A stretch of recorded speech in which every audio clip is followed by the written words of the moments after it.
Baveći se ovim poslom koji mi je nekako sudbinski predodređen, a ja sam to silno željela raditi. Proputovala sam cijeli svijet. Ameriku, Kanadu, Australiju, cijelu Evropu, sve države bivše Jugoslavije. Gdje god sam dolazila, osjećala sam se građaninom svijeta. Sa pjesmom osvajala sam srca mnoga, a posebno sevdalinkom.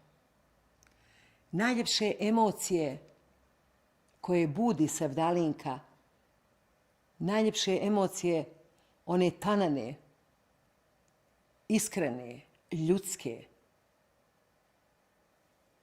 Na tim inim svjetskim pozornicama, scenama, nisam morala reći ko sam, odakle sam, kako sam odgojena. Bilo je dovoljno stati pred publiku, pa čak i onu koja ne razumije moj jezik. Odjevena, kako dolikuje ženi moga kova, i zapjevati: Bosno, zemljo moja mila, mošćanice vodo plemenita, pšenčice sitno sjeme, kad sam mlada da sam voda hladna.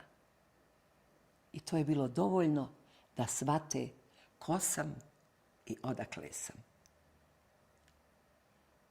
Kao Bošnjakinja ponosno sam prenosila kulturu, običaje, adete naroda kojem pripadam. I kao takva nije bilo teško osvajati srca i kao takva nije bilo teško biti građanin svijeta.